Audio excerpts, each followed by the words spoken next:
For this latest edition of TWC Soundbites, I'm absolutely delighted that the one person who's probably the busiest in our sector at the moment has taken 5 minutes out to come and tell me how things are going. So I'm really pleased that today I'm being joined by Coral Rose, who is Managing Director of Country Range Group and also currently the FWD's Chairman. Coral, hi. Hi, Tanya. Thank you so much for doing this. So let's dive in. I kind of have a perception, the feedback I'm getting from people is that they're loving hearing from people who are on the front line. And one of my perceptions through this process has been that independent food service is the hardest hit currently. So as MD of Country Range Group, can you tell me, is that true? I think it's fair to say that the entire industry has been hit hard. All our businesses have been closed, whether you serve pubs or any kind of hospitality industry, whether it's groups or independents, the business has just gone. I think the difference with the larger wholesaler is that they will have reserves, or they're part of a larger global organisation that's there to support them, whereas an independent wholesaler, you're a family business, it's based on what savings you may have or what profits you've got. So there is less that you can rely on when the business stops. I think the other thing to say is that independent wholesalers may not normally get the visibility that the larger wholesalers have had. For example, look at the food programme for feeding those who are shielding. And whilst it's great that Bid Food and Breaks have done all that, they were the only ones who were given the opportunity to take that business. That said, our members are working with lots of local authorities and delivering food parcels and working in their local communities in that way. Yeah, so can you give me a sort of sense within Country Range Group, how many members have actually closed completely through this crisis, and proportionately how many staff have had to be furloughed? I'm really pleased to say we're a strong group. Nobody's closed their doors or has any intention of doing so. We're strong and we're resilient. Members swiftly moved to a direct-to-consumer model. All of them are operating that at the moment. And like I said, they're working with local authorities to help support feeding the vulnerable, picking up care homes that were using supermarkets, manically using social media to drive their D2C business, doing delivers, click and collect, extending their range. So they've done a lot to keep those wheels turning, to make sure that they can continue to serve care homes and other elements of the marketplace. That said, there have been many hundreds of staff that have been furloughed, and members are trying to do this on a rotational basis so that there's people coming back in and out of the business. Amazes me no one's had to close. It's not at all what I expected. It's a phenomenal achievement. And so I know the central office is still remarkably busy because I'm fielding queries for data for your data system that we look after. But in terms of how do you prioritise and what's the strategy at the centre at the moment? Well, just kind of going back to your last question, whilst nobody's closed, we're operating at a loss of sales of turnover of about 60 or 70%. So for us right now, cash is key, and getting cash to our members as quickly as possible. We collect our overrider payments centrally. We want suppliers to pay us quickly so we can get that cash straight out to our members. Making sure stock availability, making sure the independent wholesaler voice is heard. There's been lots of talk about allocation, and I know the FWD have done a great job of making sure that throughout the chain availability is there for everybody. We are doing the same, working with our suppliers, giving forecasts if we need to. The other element of stock is stock going out of date and best before end dates. And making sure that we don't have to write that stock off. There's been some new guidelines produced by RAP, and again through the FWD we've put some guidelines together, working with a primary authority to help wholesalers manage that. So from a Country Range Group perspective, we are doing all those things. We're also reviewing data. It's really important for us to look at what members are purchasing and the changes in those purchasing habits. Also looking at what is coming, what sectors are opening and when, what products may be required, how we can support in terms of getting the range that's required, and looking at how we can offer marketing support, We all work together very closely as a group. We've set up a WhatsApp group for the sales and marketing teams amongst the members. We've got a group for all our buyers. We've got a group for our principals. And again, having clear communications that are relevant. So for example, members are working hard on social media. We're providing the content, making sure that we do the job once, so it's not having to be done multiple times throughout the group. So again, just supporting our members, thinking ahead and being proactive and supporting them in whatever way we can. On a lean team, no doubt, I'm sure. Yes, on a leaner team, we've furloughed people too centrally. Yes, so I'm busy writing articles for Stir It Up at the moment. Excellent. Keep your hand in. I presume the picture that you're painting, if you like, will apply to Fairway and Caterforce as well. I know that Gary Molyneux spoke very eloquently about the challenges they're facing. I guess it's difficult to speak on behalf of the other two, but do you feel that suppliers are supporting you all adequately through these challenging times? I'd say our suppliers are a mixed bunch. In the main, yes, there are some good suppliers. They're working with us, talking to us, whether it's a case of looking at payment terms, whether it's a case of talking about the best before end dates and giving additional support with their products, and supporting us with our magazine and our ranges and everything that we want to do. There are other suppliers who are more focused perhaps on their retail range, and some who just aren't as interested in helping wholesalers. I wouldn't say it's exclusive to Country Range Group. And I think we will know who are the partners that we would prefer to work with going forward. So a mixed bag. I'm going to ask you an impossible question now.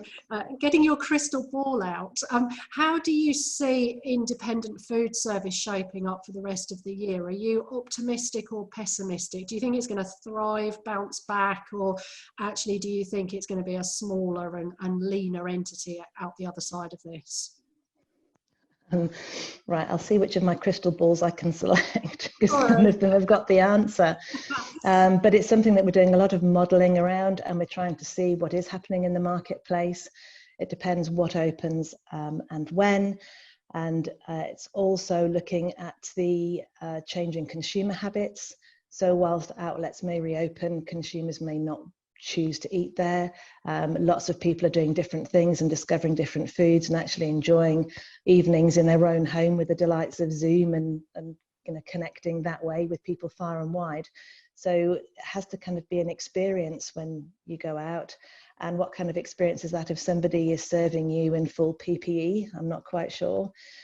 So I think fine dining will be a tricky one, more fast casual type operations, takeaways, just to get a throughput of people and to get the experience. I'm sure people want to have maybe some decent cooking if they're fed up of their own, but maybe the experience is back in their own home. So that kind of alters the shape of the industry, and I can't see there being any big gatherings this year. So anything that's in relation to that and all conference and banqueting elements, and the usual big dinners that we have at the end of the year throughout the industry and all industries, will they be able to happen? So I think there'll be, I don't think there'll be a quick bounce back.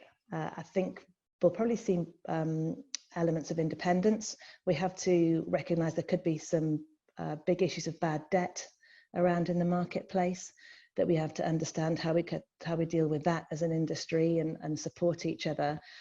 But whereas branded chains have a lack of flexibility in how they can move to the needs of the marketplace, independents, if they do decide to open their doors again, may have more scope to deal with what their local consumer is looking for. So I don't know if I answered that question, but I would say that the industry isn't going to bounce back, but we hope there will be a gradual growth, and all our members will be there to support that in whatever way they can.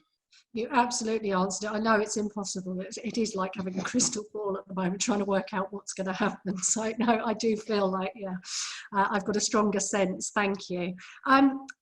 I was slightly surprised, and obviously, you know, I'm not close enough to it, so I didn't realise. But of course, the point you made about breaks and bid food makes perfect sense of the profile that they have.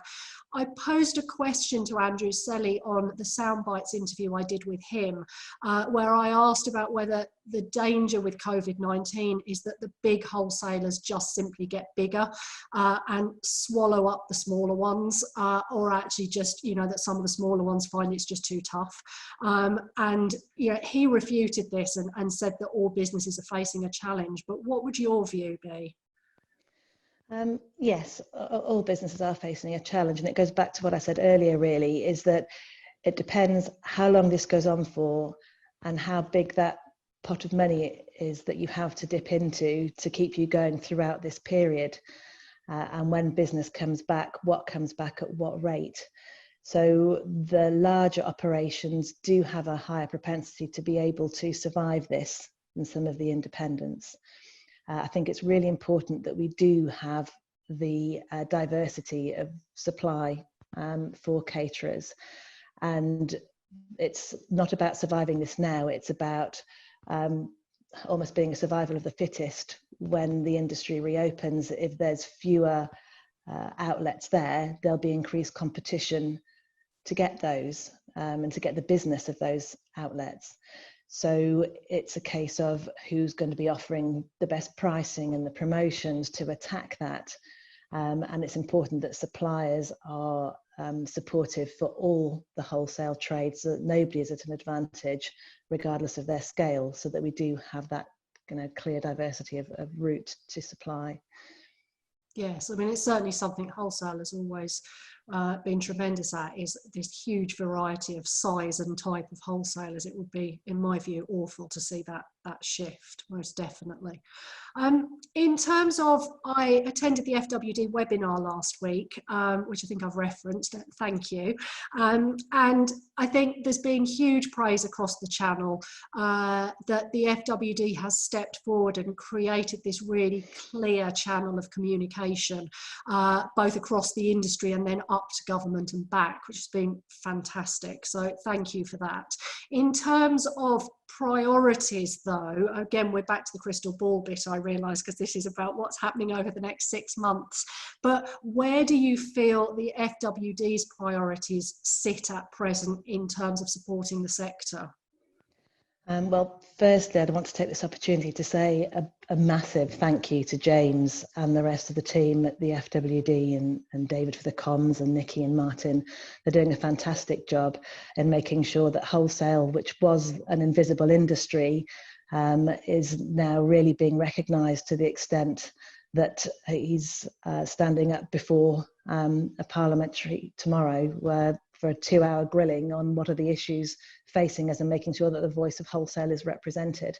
So he's done a great job getting the ear of DEFRA, a daily call. And there's a lot of things that we've requested. I think right now for wholesalers, cash is still a really big issue, and an ask that we have outstanding is rates relief. Why can't wholesale have rates relief? The retailers have had it, yet they're the ones who are doing massive business. So it doesn't seem to make sense. Stocks, again, the write-off of stocks, that's a huge sum of money, again, that we want to try to be mitigated, whether there's some kind of relief or grant or whatever else to try and support that. And then it's being involved in the restart. Wholesale was forgotten about when the industry initially closed, and there were policies available for retailers and operators, but not wholesalers. So we're making sure that we're involved in the discussions and decisions about when to restart, to make sure that wholesalers are there with the stocks and the support that are needed across whatever sectors as they reopen. Amazing. Well, thank you so much for doing this. As I say, I do realise you're the busiest person in the sector at the moment, so I really do appreciate it. But I know that people will be really keen to hear this. So thank you so much and best wishes. Yeah, thanks, Tanya. Bye.